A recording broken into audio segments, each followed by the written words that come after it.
So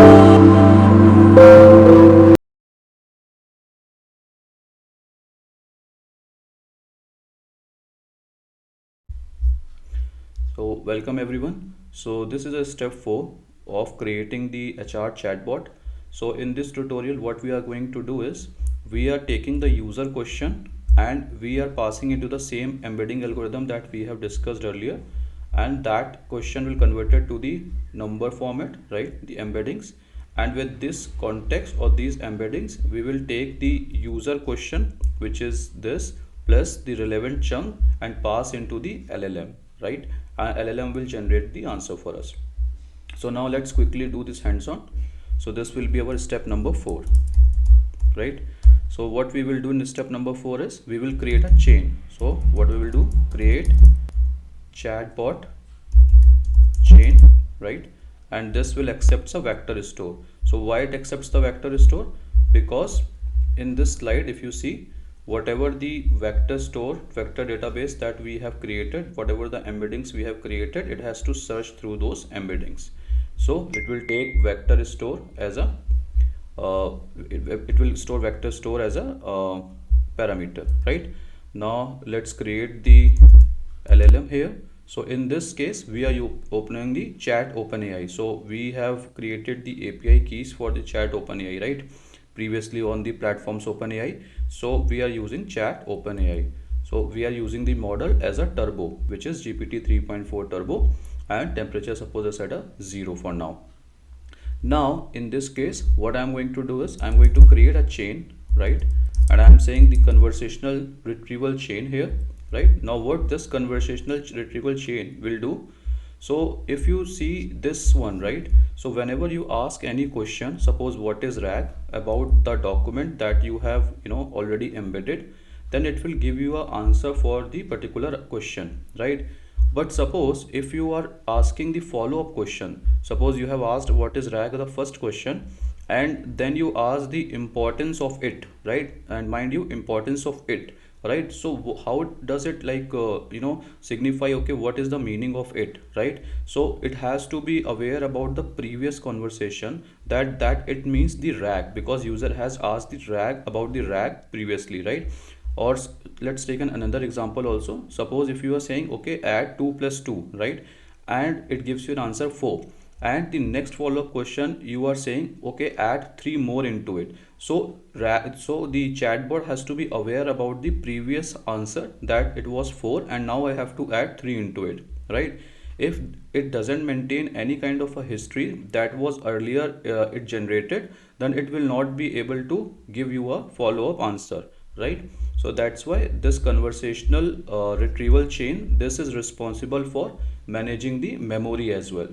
Now the second task it will do is, so the first task it will do the memory, right? So the first parameter will be the LLM here, which we created here on line number 33, right?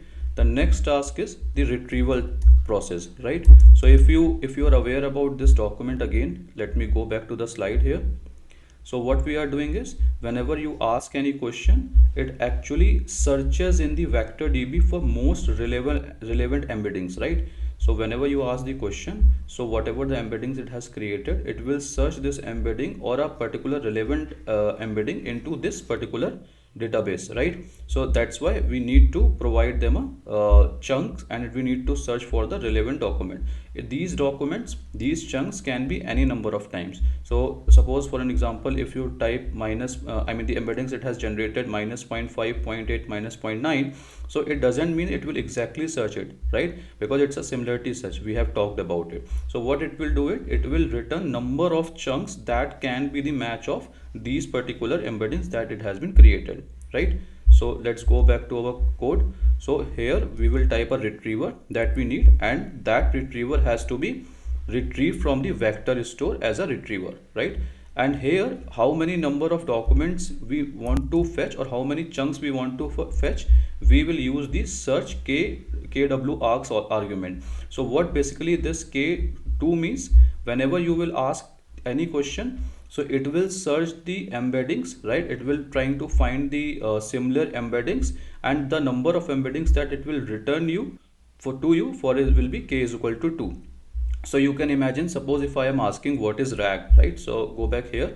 So if I'm asking what is RAG, and the embedding it has generated minus 5.8 minus 0.9. Now when it go to the vector database, because I have already set k is equal to 2, then it will say, okay, give me two chunks from this database which can be similar or closest similar to this embeddings, right? So if you say k is equal to 4, so it will give you 4 chunk. Now if you say k is equal to 1, so it will give you 1 chunk, or if you say k is equal to 0, it will not return you any kind of a chunk from the vector store.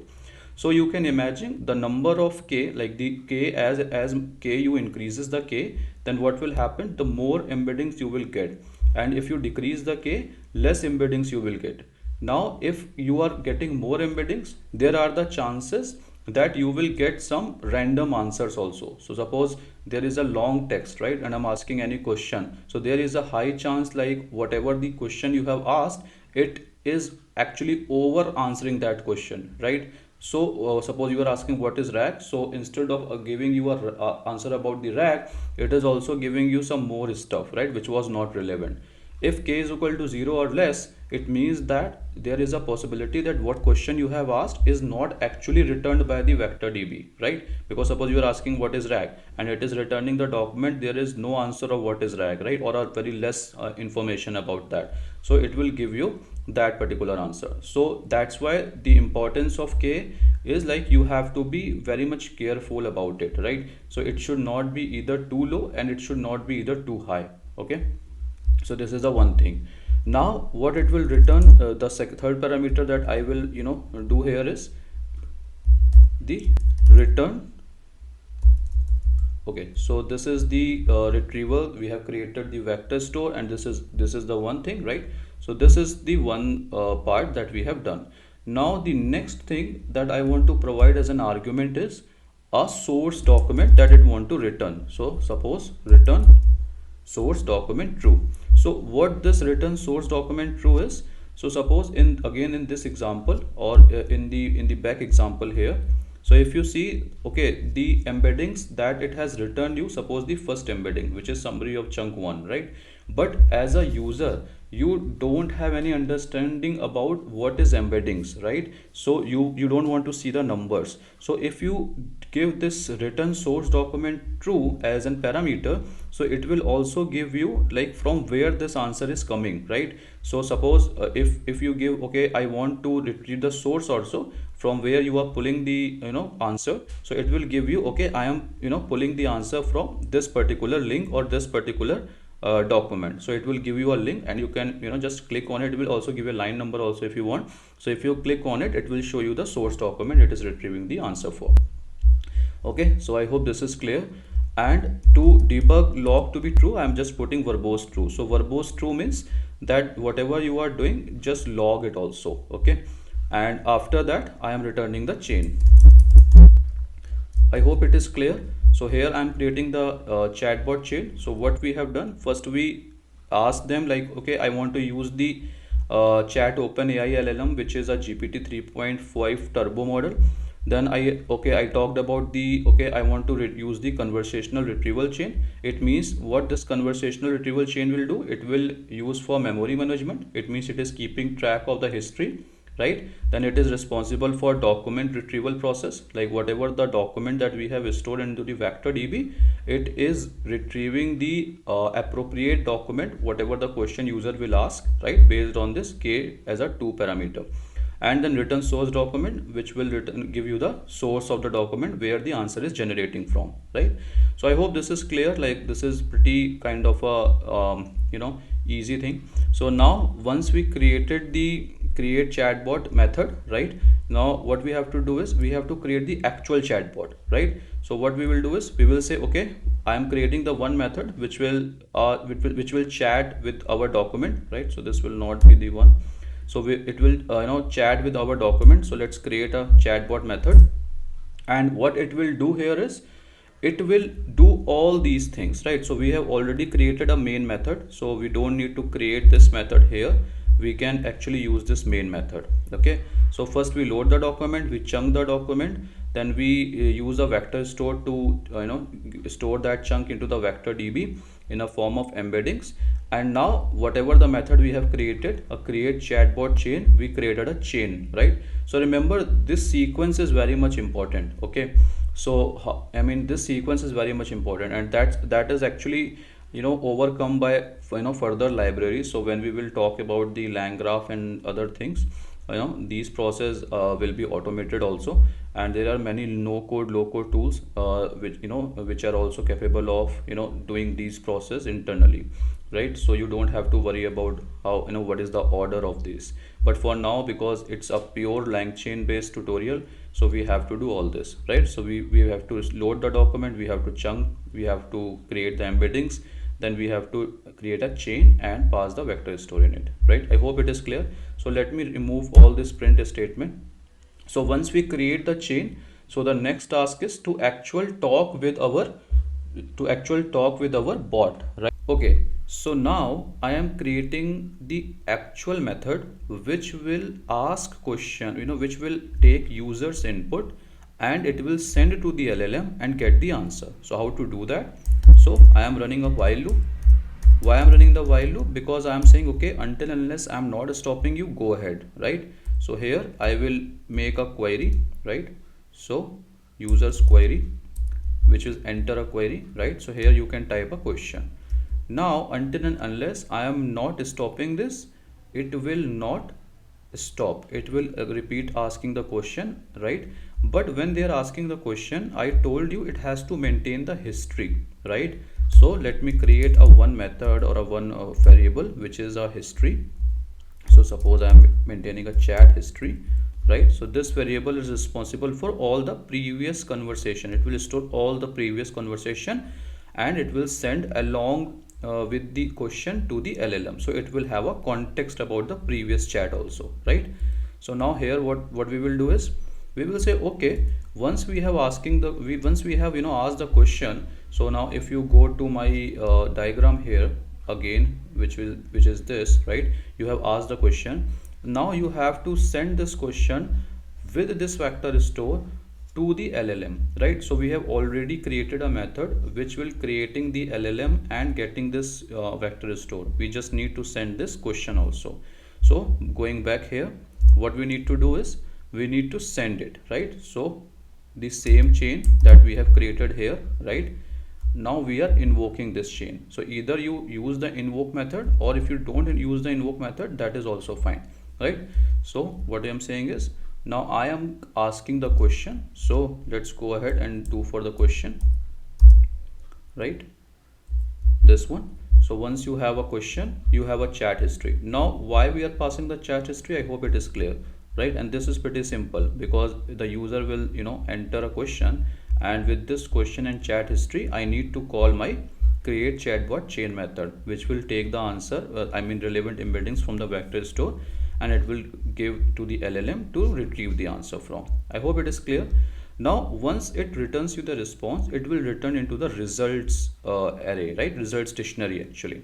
So in this result dictionary, we have to get the answer which will be inside the answers key, right?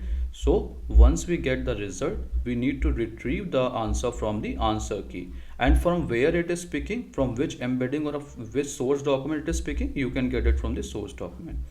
Now inside the chat history, I have to append the answer. Why I have to append the answer? Because now LLM actually got the answer. It has to maintain that answer for the future conversation, right? So that's why in the chat history.append, we are saying, okay, whatever the query user has given, right? Take that particular query and store the response of that query into the chat history list, right? So in this way, LLM will be aware about what question user have asked earlier and what follow-up question user is asking now, right? So suppose earlier I have asked what is 2 plus 2, it gives me an answer 4. So I will store here 2 plus 2, what is 2 plus 2, and here it will store the answer as a 4. The next, when I will ask add 5 to it, so LLM will be aware, okay, the previous question was what is 2 plus 2, and I have already given an answer as 4. Now user is asking to add 2 more to it, so I will take the answer and I will add into it, right? I hope it is clear. So once it is done, so our chatbot is done, right? So just to reiterate like what we have done, in this tutorial we have created a chatbot chain in this, which is taking the vector store which we have created in the earlier tutorial, right? So in this method we are using the chat gpt 3.4 turbo model. We are using the conversational retrieval chain, which is actually good for maintaining the memory and all, right?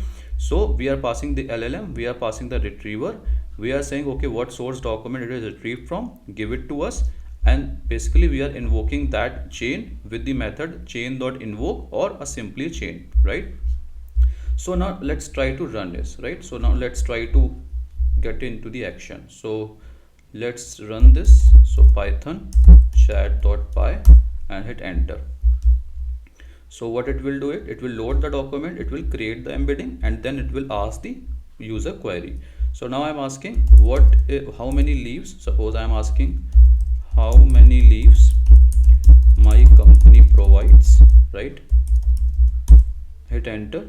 So if you see, right, this particular thing is giving me an answer. Say use the following piece of context to answer the user's question. If you don't know the answer, this is the prompt, right, that we are sending to the LLM. It is by default that is sending to the LLM. Now after that it retrieve the answer, right? And what is the answer? So it is saying, see, national festival holiday, privileged leave, casual leave, sick leave, it is providing, right? So there are 4 type of a holiday. Now it is giving some more information also, right? So now after that, if once it's got all these context or all these information or a chunk, it divided that document, it is finding the more appropriate answer which can return to the user. And after it's returning the user, like it's finishing the chain, it gives me a correct appropriate answer. So your company provides the following typology. So this is clearly formatted answer, and here you can see what is the source is hr.pdf, and on page number 4, because we have make a source true, right? So that's why it says on the page number 4 you can get the answer what I am generating here. So if I go here in my hr pdf document, right, and if I go to page number 4 for an example, right here, now in this page number 4 you will see all these leaves are mentioned, right? So this particular LLM is also going through that document and saying on the page number 4 you are getting this answer, right? I can ask any other question. Suppose if I ask this question can I take holiday on suppose 2nd or 15th or August for an example, right? So let's see if it can answer me, right? So it says based on the provided information, 15th August is mentioned as one of the 3 national holidays. See how accurate it is, and all the office location observed there. It seems like you should be able to take holidays. So see how relevant it is, right? It is saying that I have already searched this, I have already observed this, and on page number 3 it is mentioned that you can take the holidays on the 15th August, right? So I hope it is clear, right? This is very interesting and this is very simple also. Once you able to create any kind of a chatbot which will be based on the RAG model, right? Now these process that what we have done here, right, these all are based on the LangChain, right? In the now these days LangGraph is quite popular, and these things are actually created using the LangGraph very easily, right? And there are many no code low code tool also where you don't have to write all this code. You just create some diagram, right, some drag and drop, and you can easily create a chatbot or any kind of a complex workflow as well, right? So we will cover all this in the upcoming tutorial, but as a part of this series, this is just to give you a sense like what is a RAG based model and how the things are working. So I hope it is clear, and please do like, subscribe, and thank you for watching.